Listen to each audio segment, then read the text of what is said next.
I, 28-year-old female, have been friends with Tess, 28-year-old female, since we were 13. Tess is currently in the process of divorce from Stephen, 30-year-old male. Tess and Stephen have 2 young children, 19 months old and 4 years old. Prior to the divorce, Tess confided in me that 7 months prior she had met another man, Gary, and they had been going to the gym together to spend time alone. I told her that I didn't think this was a great idea to spend time with this person. Tess justified that it was just friendship, and she would not act on her feelings. New AP, affair partner, Gary also happens to be her mother's partner's son, so kind of stepbrother. They weren't raised together, which is a positive, I guess. I had my doubts as 3 years prior she had an affair with an older man. She also once proudly came to my house flaunting her then affair partner on FaceTime. Please also note that my husband Ryan, 34-year-old male, has also been friends with Stephen for about 13 years. I found it incredibly weird at the time that she was flaunting her affair and told Tess I didn't appreciate her putting us in a position where we are expected to hide her secret. I tried to give the benefit of the doubt as she was suffering from postpartum depression, and I know it can manifest in strange ways. I told Tess that I didn't agree with her hanging out with this guy, and it wasn't fair to her husband. It was also pretty morally wrong. Tess then goes on to talk about her husband in a pretty negative way, saying he isn't a good father, he doesn't do enough around the house, etc. From knowing Stephen, from my perspective, he has a wonderful relationship with his children, always engaging with them and playing. For the housework, I can't comment. Regardless, you shouldn't have an affair when you're married. Please know this is the first I had heard of her having any issues with him in 8 years of marriage. Tess then decided I was being judgmental of her situation and stopped speaking to me, but she thought it would be a great idea to message my husband. I slept with Gary today, don't tell OP. My husband told me as soon as he received the message, as he thought it was a weird message to get from one of my friends. I asked Tess to respect my boundary of not discussing her extramarital intimacy escapades with my husband, and she didn't take it well. She said I was being a judgmental friend and she wanted to tell someone. I argued she could have told literally anyone else. To me, this behaviour comes across as saying, my legs are open if you want. Once Tess finally ended her marriage, she began her relationship with Gary publicly. What also rubs me wrong is she hasn't been a great mother during this process of affair and divorce. I'm talking about letting her kids eat last night's dinner off the floor for breakfast the next day. She's also talking about how she scored a rich young guy with a sick millionaire dad. I can't watch it anymore and ended the friendship. Am I the idiot? Am I the jerk for throwing in the towel? Now, here are the comments. Comment 1. Not the idiot, not the jerk, but you should definitely offer to write an affidavit for the ex-husband if there are ever any custody issues in play. I recently accompanied my friend during her child custody hearing, and an affidavit and witness testimony from one of her husband's friends really made a huge impact on the judge's decision. He was able to speak calmly and concisely about very specific conversations he had with the ex-husband regarding the children. The ex even told this guy that his eldest, a 9-year-old daughter, was his enemy, which is why he was so strict with her. My friend's ex had sued her for 50/50ths because she was following their separation agreement of every other weekend and 1 weeknight dinner, and he wanted more time because that's what good dads do. Thanks to this affidavit and testimony, along with nearly a dozen other affidavits from friends and family, my friend was granted majority physical custody in a very strong 50/50 state. Comment 2. Not the idiot. Tess isn't your friend. Telling your husband that she has intimacy with someone else and not to tell you was an attempt to break up your marriage, as well as hurt her husband. Hoping he either keeps it a secret and she tells you later about their secrets, or he takes her up on her offer to have a turn. If you stay friends, what happens the next time you annoy her? Will she do the same again? What if she lies and publicly claims that your husband came onto her? You end up looking like a fool for taking back a cheating husband, even if nothing happens. No good person with 2 kids would deliberately break up their family with a public affair. Even if they felt they needed to escape, they'd want to avoid the acrimony, so co-parenting was as easy as possible. Stephen should consider having paternity tests done. Comment 3. It doesn't sound like you two are and we're close at all. You didn't say anything about her affair because she had postpartum. How does that logic even play out? Also, if your husband was such a good friend, he wouldn't have informed your friend's husband of the text he received. Your friend isn't sick. She's gleefully spraying her affair into other people's faces. It's self-destructive and selfish and self-centered, but she's hurting multiple people, and you're enabling it by not telling her straight how despicable she's being to her children. It sounds like she's always been this gross. Maybe you just weren't paying attention. It's not your fault she's like this, but to come online and paint her as bad, but you as enabling isn't a good look either. Now, for the next story. Okay, so some context. Me and my ex-wife share an 11-year-old son together. Up until now, she was a stay-at-home mum while I worked full-time. After the divorce, I got full custody due to some unrelated reasons, but I realised I couldn't feasibly care for a kid full-time while focusing on my business.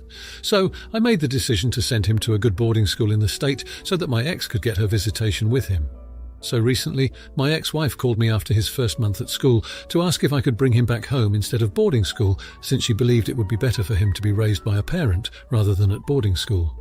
I told her if that's what she wanted for him, she could take care of him, and I'd be happy to pay child support to her. She told me that I was being a bad father, and I know why she can't spend time being a full-time parent currently, and it's my turn to step up for him. I told her I simply didn't have the time or energy to balance being a good parent full-time and working, and this was the best for both of us, since he would be well looked after and taken care of. Now, here are the comments. Comment 1. You're the idiot. Why do people have kids if they're not going to be parents? It's one thing if a kid is out of control and parents have reached their limits and this is the best option, but no, this kid has simply become inconvenient. You didn't accept that making the decision to create a human being came with sacrifices, and instead of making them, you're going to pay to make it go away. Your wife is right, and you're fulfilling every fear this kid probably has about the divorce being his fault. He will learn you aren't dependable and don't have an interest in him. He will learn you throw money at problems rather than expend your own energy. And he will learn that's what it means to be a parent and possibly repeat the cycle in the future. Justify your actions all you want, not like internet people are going to change your mind. Just be ready to live with any consequences. You can't put zero effort into being a parent and then complain about how your kid turns out. And you also can't put zero effort into being a parent and then complain to the school about any methods you disagree with.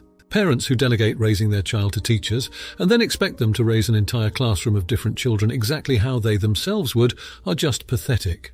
Comment 2. You're the idiot. He's your son. Your son is more important than your ever-fucking business. Another poor kid who will grow up without a father meaningfully in the picture. And worst of all, it's not because you OD'd or something. It's because you just don't care. Give your ex full custody and make payments. At least then he'll have a mother. Oh wait, I should have thought, if you have full custody it's because his mom has to be a total wreck, so you can't send him there because he'd probably be in danger. After the divorce I got full custody due to some unrelated reasons, but I realised I couldn't feasibly care for a kid full-time while focusing on my business. God, you're the idiot. Divorced and just threw your son to the curb, raised unloved by freaking boarding school staff. I can only hope this is a fake ragebait post. Comment 3. I mean, I get why boarding schools exist, but it just seems wrong to not have the time to be a parent and send your kid away like you're boarding a pet whilst on vacation. It's a lot to have your parents divorce at 11, have your whole life change, and neither parent seems to be willing to actually parent. Then you get shipped off like a nuisance. Your post is vague about your ex, and so I'm not sure if she's also an AH, but I feel you definitely are. Being well looked after by a boarding school is not a replacement for actual parenting. You're the idiot. Now, for the next story. Hello, I am a 30-year-old female, and my partner is a 31-year-old male. We are a mixed couple, with me being from South Asia and him being Australian. Every year my partner's aunt hosts our Christmas celebration. The first time I attended, I brought my special goat leg roast, which everyone loved. However, since I come from a Muslim family and have a different culture, I decided to cook something I am familiar with. Unfortunately, for the next Christmas, the aunt asked me to bring a salad instead. I bought one from the supermarket, as I knew my homemade salad would not fit the Christmas theme. The following year, she asked me to bring fruits. Due to the distance and summer heat, I chose fruits that would not spoil quickly. However, when I went to use the bathroom, I was told that I should use a different one, as the previous year's toilet was designated as the guest toilet. Feeling insulted, I decided that I no longer wanted to attend the family Christmas. My partner believes that his aunt's behaviour is due to a mental disorder and advised me not to take it personally. However, I'm still unsure if I am being unreasonable for refusing to attend. Now for the next story. My teenage brother came to visit me along with our dad. My mum joined a couple days later, and altogether they stayed for like a week. Brother is autistic and he prefers to just eat fried chicken for every meal. He will have rice and some curries sometimes too, but like 85% of his meals are fried chicken. I was making prawn pasta from scratch for my dad, and my brother asked if I could make him some because he liked the look of it. So I did.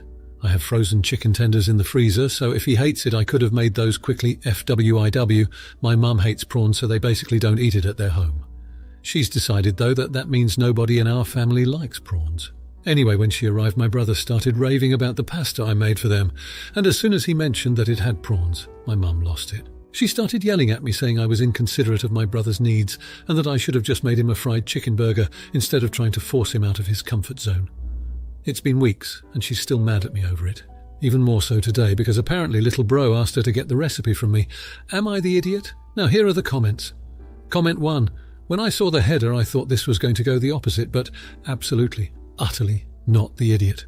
In fact, as an autistic person, I salute you for finding another food your brother likes. And I suspect your mother is an even bigger idiot than she appears, because I bet there's other food she's kept from your brother because she doesn't like those foods. Comment 2. Not the idiot. If your brother asked to eat some of the food, ate it and liked it, there is no problem. You had a backup option of his favourite meal for when he didn't like what you cooked. Sounds like your mother was mad you made a food your brother enjoyed, and she doesn't, so she doesn't want to have to cook it for him. Comment 3. Sounds like your mum is jealous you got your brother to eat something different. Or maybe she's upset she now has to cook something new. Maybe I'm wrong, but I don't see a problem here, so I just step back a while until she gets over herself. Not the idiot. Now for the next story. I, 25-year-old female, am getting married late January of next year. We have been engaged for almost a year now and together for 6 years. 2 weeks ago, my best friend and maid of honour came up to me and asked if I would be okay with him possibly popping the question at my wedding reception. I've known my best friend since we were 10 and couldn't be happier for her because I know she's been feeling a bit overwhelmed with weddings. I don't know what else to use while helping me plan mine, especially since they have been together for a longer time but had to wait due to personal reasons. I told the boyfriend that I would be okay with it. I'll even help plan it, but I needed to run it by my fiancé first. I promised to tell him by that night because again I was very excited and really wanted to make this as magical as my best friend had made my wedding for me. So I get home and bring it up immediately, and my fiancé goes a bit quiet and explains that he really wouldn't be comfortable with that. I'll admit I had already convinced myself of the idea and sulked a bit through the night as I told the boyfriend. But I didn't push and he took it well and promised to keep me in the loop for the next plan. I noticed my fiancé acting a bit off after that. At first I chalked it up to work stress, but 2 days after I asked if I could do anything to help. The proposal was genuinely not even on my mind by then. He said no, and that was that. But after much poking and prodding, he finally admitted that seeing me so excited for someone else's proposal on our wedding made him think maybe I wasn't as excited for my own wedding, like it wasn't as special to me as it was to him. I immediately apologised for making him feel like that, and I know he's still bothered by it, but I can't seem to figure out why. If you liked this video, you'll probably like these too. Also, while you're here, please consider subscribing. It's your support that keeps this channel alive and allows me to make better and longer videos. Have a great day.